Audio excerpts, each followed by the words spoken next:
ऐसी ट्रिक निकालिए, जबरदस्त फार्मूला। और जो गद्यांश पद्यांश हम लोग देखते हैं, उसके अलावा अदर ऐसे कौन से क्वेश्चन हैं जो पूछे जा सकते हैं, तो सब कुछ बताने वाले हैं वीडियो में। हल करने का जबरदस्त फार्मूला लेकर आए हैं, ढूंढ कर लेकर आए हैं यूट्यूब पर पहली बार दोस्तों। 15 में से 15 नंबर आएंगे, पूरे मार्क्स आएंगे। शिक्षक भर्ती की बात करें, MP TET, C TET, UP TET, REET, सभी एग्जामों के लिए, क्योंकि सभी एग्जाम में यह फार्मूला और गद्यांश पद्यांश पूछे जाते हैं दोस्तों। तो ये गद्यांश और एक पद्यांश हम यहाँ पे लेकर आए हैं, और इसी के माध्यम से हम समझने की कोशिश करेंगे कि कैसे सॉल्व करें। ध्यानपूर्वक यहाँ सभी मेरे फ्रेंड्स, सभी शिक्षक बंधु देखेंगे क्या दिया गया है। साथ ही साथ 12 बजे आपकी हिंदी पेडागोजी की क्लास रहती है, उसे जरूर ज्वाइन करें दोस्तों। तो ये गद्यांश पहले हम गद्यांश लेकर आए हैं कि इसमें ध्यानपूर्वक आपको पढ़ के नीचे दिए गए बहुविकल्पीय प्रश्नों को विकल्प चयन करके बताना है, और 1 से लेकर 5 तक प्रश्न यहाँ पर हैं। अब यह आपका गद्यांश है। अब यह गद्यांश आप लोगों को पढ़ना है, वीडियो पॉज कर सभी लोग अच्छे तरीके से पढ़ लेंगे।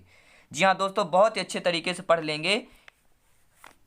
क्या दिया गया है, जनता के साहित्य का अर्थ जनता को तुरंत ही समझ में आने वाले साहित्य में हरगिज नहीं है। अगर ऐसा होता तो किस्सा, तोता मैना और नौटंकी ही साहित्य के प्रधान रूप होते। साहित्य के अंदर सांस्कृतिक भाव होते। सांस्कृतिक भावों को पाने के लिए बुलंदी, बारीकी और खूबसूरती पाने के लिए, उस असलियत को पाने के लिए जिसका नक्शा साहित्य में रहता है, सुनने या पढ़ने वाले कुछ स्थिति अपेक्षित होती है। वह स्थिति उसकी शिक्षा, उसके मन के सांस्कृतिक परिष्कार की, जबकि साहित्य का उद्देश्य सांस्कृतिक परिष्कार है, मानसिक परिष्कार। ये आपका रहा गद्यांश। अब गद्यांश से रिलेटेड यहाँ पे प्रश्न आपको लेकर आएंगे, और इन प्रश्नों को आप समझिएगा कैसे आंसर हैं, और इसके अलावा भी आपके गद्यांश से कैसे प्रश्न और किस टाइप के प्रश्न पूछे जा सकते हैं, उनकी भी बात करेंगे दोस्तों। तो पहला प्रश्न इस गद्यांश से है। गद्यांश आप लोगों को वीडियो पॉज कर अच्छे तरीके से पढ़ लेना है। इसके बाद हम आते हैं क्वेश्चन पर कि उपर्युक्त गद्यांश का उचित शीर्षक होगा। अब शीर्षक पहचानने में बहुत सारे बच्चे गलती कर देते हैं। बच्चे गलती क्या करते हैं, हमें एक पद्यांश को गद्यांश को ध्यानपूर्वक एक बार देखना है। देखना क्या है, अगर प्रश्न यहाँ पे उचित गद्यांश का शीर्षक पूछ लिया और ऑप्शन दे दिया नौटंकी साहित्य प्रधान, सांस्कृतिक भाव, जनता के साहित्य का अर्थ या मानसिक परिष्कार, ये चीज दिया 4। अब हमें यह देखना है, क्योंकि आपका उचित शीर्षक बताना है। शीर्षक यानी इसका सार होना चाहिए। जब हम पूरी चीजें पढ़ते हैं तो हमें पता चलता है कि जनता के साहित्य का अर्थ यहाँ पे दिया गया है। जो जनता का साहित्य होता है, आम आदमी का साहित्य होता है, वह यहाँ पे अर्थ दिया गया है। तो इसका जो उचित शीर्षक होगा वह आप लोगों का हो जाएगा जनता के साहित्य का अर्थ। सी ऑप्शन सही हो जाएगा। और अगला क्वेश्चन स्क्रीन पर यही पूछा जा रहा है कि साहित्य के अंदर क्या होता है। जी हाँ दोस्तों, साहित्य के अंदर क्या होता है, तो आप लोग इस गद्यांश में देखेंगे साहित्य के अंदर क्या होता है। साहित्य के अंदर क्या होता है इस गद्यांश में हम लोग देखेंगे, और ऑप्शन पहले देख लेते हैं क्या है। 4 ऑप्शन दिए गए हैं आपके। अब यहाँ पे देखेंगे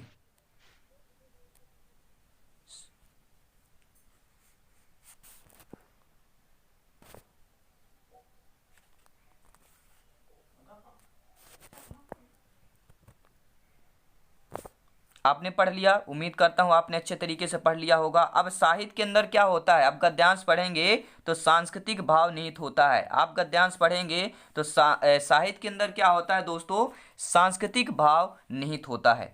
और अगला प्रश्न स्क्रीन पर है। प्रश्न यह है, जनता के साहित्य का क्या अर्थ है। जी हाँ दोस्तों, जनता के जो साहित्य का अर्थ क्या होगा, जब आप गद्यांश पढ़ेंगे तो आपको पता चल जाएगा कि जनता के साहित्य का क्या अर्थ होता है। तो सांस्कृतिक भावों को पाने की सूझ पहचान होती है, क्योंकि यह आपका क्या है दोस्तों, उचित शीर्षक है। ये समझ लीजिएगा, यह गद्यांश का उचित शीर्षक है आपका। तो सांस्कृतिक भावों को पाने की सूझ पहचान, सांस्कृतिक परिष्कार की स्थिति को प्राप्त करने वाला साहित्य, और मानसिक परिष्कार की स्थिति को प्राप्त करने वाला साहित्य। तो ABC तीनों यानी कि उपयुक्त सभी हो जाएगा। तो जनता के साहित्य का क्या अर्थ है, ये आपके तीनों अर्थ हैं, इसीलिए आपका जनता के साहित्य का अर्थ जो है इसका क्या रखा गया है, शीर्षक रखा गया है दोस्तों। तो डी ऑप्शन सही हो जाएगा, उपयुक्त सभी हो जाएगा। और अगला प्रश्न स्क्रीन पर पूछा जा रहा है। प्रश्न यह है कि साहित्य क्या उद्देश्य क्या है। साहित्य का क्या उद्देश्य है, तो साहित्य का क्या उद्देश्य है, सांस्कृतिक और मानसिक परिष्कार। जी हाँ दोस्तों, गद्यांश पढ़ेंगे तो साहित्य का क्या उद्देश्य है, सांस्कृतिक और मानसिक परिष्कार उद्देश्य है। और अगला प्रश्न आपके गद्यांश से कि सांस्कृतिक भावों को ग्रहण करने के लिए क्या जरूरी है। एक बार गद्यांश पढ़िएगा आप लोग, क्योंकि बार बार हम आपको गद्यांश दिखाएंगे तो वीडियो काफ़ी लंबा होगा, फिर आप लोग कहते हैं कि सर वीडियो बहुत लंबा हो जाता है। तो आप लोग एक बार अच्छे तरीके से गद्यांश को पढ़ लें। और सांस्कृतिक भाव को ग्रहण करने के लिए क्या जरूरी है दोस्तों, तो यहाँ पर आइए देख लेते हैं क्या जरूरी है। तो सांस्कृतिक भाव को ग्रहण करने के लिए सुनने वालों की शिक्षा जरूरी है, सुनने वाले के सांस्कृतिक परिष्कार जरूरी है और सुनने वाले के मानसिक परिष्कार जरूरी है। यानी सांस्कृतिक भाव को ग्रहण करने के लिए ये तीनों जरूरी है। तो उपर्युक्त सभी हो जाएगा, डी ऑप्शन हो जाएगा। जब आप गद्यांश पढ़ेंगे तो यहाँ पर ये तीनों को जरूरी बताया गया है, ये आप सभी लोग ध्यानपूर्वक देख लेंगे। अब आती है बात, आपके 5 प्रश्न हमने गद्यांश के पढ़ लिए, वैसे आपके 7 या 8 प्रश्न आते हैं, लेकिन समझिएगा इसके बाद हम और प्रश्न लेकर आएंगे, क्योंकि यह टोटल आपके 15 प्रश्न आते हैं, लेकिन हम आपको 30 प्रश्न बताने वाले हैं। जी हाँ दोस्तों, 30 प्रश्न बताने वाले हैं, इससे रिलेटेड और क्या क्या प्रश्न पूछे जा सकते हैं। दोस्तों आपको पता है गद्यांश पद्यांश में 50% जो क्वेश्चन होते हैं ग्रामर के क्वेश्चन आते हैं, तो ग्रामर का भी यहाँ पे कम्बिनेशन किया गया है। अब यहाँ पे आपको पद्यांश देना है, काव्यांश यहाँ यानी कि पद्यांश एक ही है। अब इसको पढ़ते हैं। कुछ भी बन बस कायर मत बन, ठोकर मार पटक मत माथा, तेरी राह रोकते पाहन। कुछ भी बन बस कायर मत बन, ले देकर जीना क्या जीना, कब तक गम के आंसू पीना। मानवता ने सींचा तुझको, वहाँ युगों तक खून पसीना, कुछ ना करेगा किया करेगा रे मनुष्य बस कातर कृदंत। कुछ भी बन बस कायर मत बन, ये बहुत बार आया है, ध्यान दीजिएगा, ये लाइन बहुत बार आई है, इस लाइन को ध्यान दीजिएगा। युद्ध दे ही कहे जब पामर, दे न दुहाई पीठ फेर कर, या तो जीत प्रीत के बल पर, या तेरा पथ चूमे तस्कर। प्रति हिंसा भी दुर्बलता है, पर कायरता अधिक अपावन, कुछ भी बन बस कायर मत बन। तेरी रक्षा का ना मोल है, पर तेरा मानव अनमोल है, यह मिटता यह बनता है, यही साहित्य की सही तोल है। अर्पण कर सर्वस्व मनुज को, कर न दुष्ट को आत्मसमर्पण, कुछ भी बन बस कायर मत बन। अब ये आपका पद्यांश रहा। अब पद्यांश रिलेटेड क्वेश्चन ला रहे हैं। क्वेश्चन यह है, कभी किसी ठोकर मारने की बात कहता है, कभी किसे ठोकर मारने की बात कहता है, पाहन को, कटंग को, आंसू को, प्रतिहिंसा को। तो आपने देखा होगा कवि ने क्या बोला है, कवि ने किसे ठोकर मारने की बात कही है, तो आप लोग देखेंगे पाहन को। जी हाँ, कवि ने किसे ठोकर मारने की बात कही है, आइए यहाँ पे देख लेते हैं। देखिए यहाँ पे दिया गया, कुछ भी बन बस कायर मत बन, ठोकर मार पटक मत माथा, तेरी राह रोकते पाहन। कौन राह रोक रहा है दोस्तों, पाहन आपके राह रोक रहे हैं। तो क्वेश्चन तो यही पूछा गया है दोस्तों, क्या प्रश्न पूछा गया है कि कवि किसे ठोकर मारने की बात कहता है, तो पाहन को ठोकर मारने की बात कहता है। ये ऑप्शन सही हो जाएगा। पूरा कंसेप्ट के साथ बताएंगे, वीडियो अंत तक देखिए, बहुत इंपॉर्टेंट है और ये क्लास बहुत ही मेहनत के बाद यह कॉम्बिनेशन किया गया दोस्तों। सभी मेरे सभी साथियों शिक्षक बंधुओं को एक बार जय हिंद, वंदे मातरम। दिल से सभी लोग वीडियो को लाइक कर देंगे। और प्रश्न यह है दोस्तों कि कवि किस प्रकार के जीवन को जीवन नहीं मानता है, कवि किस प्रकार के जीवन को जीवन नहीं मानता है, तो ले देकर जीने वाला जीवन नहीं मानता है। आप पद्यांश में देखेंगे कवि ने यहाँ पे बताया है कि जीवन को जीना नहीं मानता है, किसे ले देकर जो जीने वाला जीवन है उसे जीवन नहीं माना है कवि ने। और अगला प्रश्न यह है, कवि ने अधिक अपवित्र किसे कहा है, कवि ने अधिक अपवित्र जो है किसे कहा है दोस्तों, तो वह कायरता को कहा है। कायरता सबसे अपवित्र है दोस्तों। जी हाँ, अगला प्रश्न है, यह पूछा जा रहा है, कुछ ना करेगा किया करेगा रे मनुष्य बस कातर। क्रंदन पंक्ति में कौन सा भाव है। अब ये जो पंक्ति है इसमें भाव कौन सा आएगा, कुछ ना करेगा किया करेगा रे मनुष्य बस कातर। अब इस पंक्ति में भाव बताना है दोस्तों। तो इस पंक्ति में जो भाव आएगा वह आएगा निष्क्रियता पर व्यंग करने का। जी हाँ, कुछ ना करेगा क्या करेगा रे मनुष्य बस कातर, तो यह निष्क्रिय पर व्यंग किया गया है, यानी कुछ ना करना निष्क्रियता हो जाता है और इस पर व्यंग करने का हो गया, निष्क्रियता पर व्यंग करने का। तो पहला ऑप्शन सही हो जाएगा। और नेक्स्ट क्वेश्चन ये पूछा गया है कि कवि किस पर सब कुछ समर्पित करने के लिए कह रहा है। कवि जो है किस पर जो है सब कुछ समर्पित करने के लिए कह रहा है, तो इस पद्यांश में कवि जो है मानव पर सब कुछ समर्पित करने के लिए कह रहा है दोस्तों। अगला प्रश्न आइए देख लेते हैं, जब आप अच्छे तरीके से मनोभाव से गद्यांश पद्यांश को पढ़ते हैं तो एक एक आंसर आपका यहाँ पे आता है दोस्तों। इसीलिए मैंने आपको बताया था 15 से में से 15 मार्क्स लाएंगे, क्योंकि हम इसके एडवांस क्वेश्चन लाए हैं जो और भी ऑप्शन तरीके पर पूछे जा सकते हैं। और प्रश्न यह है कि अत्युच्च शब्द में प्रयुक्त उपसर्ग है। अब यहाँ पे अत्युच्च शब्द आया आपके पद्यांश में, अब इस शब्द में क्या प्रयुक्त उपसर्ग बताना है। आपको पता है ऐसे प्रश्न आते हैं, ग्रामर के भी आपका प्रश्न आते हैं, इसलिए यहाँ पे कॉम्बिनेशन किया गया है। तो अत्युच्च शब्द में यहाँ पे प्रयुक्त उपसर्ग क्या हो जाएगा दोस्तों, वह होगा अति। उपसर्ग यहाँ पे क्या हो जाएगा, अति उपसर्ग हो जाएगा। और अगला प्रश्न क्या पूछा जा रहा है कि निम्न में से किस शब्द में उर्दू उपसर्ग है। बहुत ही अच्छी बात है, बहुत अच्छा क्वेश्चन है दोस्तों। उर्दू उपसर्ग बताना है तो उर्दू उपसर्ग जो होगा वह होगा बदनाम। बदनाम यह आपका है उर्दू उपसर्ग है, सभी लोग नोट कर लेंगे, डी ऑप्शन होगा। और टेलीग्राम में जरूर ज्वाइन करें, आपको पीडीएफ फाइल ऑल सब्जेक्ट की मिल जाती है। टेलीग्राम में सर्च करें जायसवाल कोचिंग सेंटर, वहाँ पे नोट्स पीडीएफ फाइल सब कुछ फ्री में है, क्योंकि हम शिक्षा जगत की बात करते हैं, राष्ट्रहित में शिक्षा की बात करते हैं। दोस्तों प्रश्न यह है कि आइन प्रत्यय लगाकर बनाया गया शब्द कौन सा है। आइन, आइन प्रत्यय लगाकर बनाया गया जो शब्द है वह कहा है औझाइन। जी हाँ, औझाइन जो आपका शब्द है यह आइन प्रत्यय लगाकर बना गया है। तो प्रत्यय कहाँ लगता है ये सभी लोग जानते हैं, लास्ट में। और उपसर्ग कहाँ होता है, सबसे पहले होता है।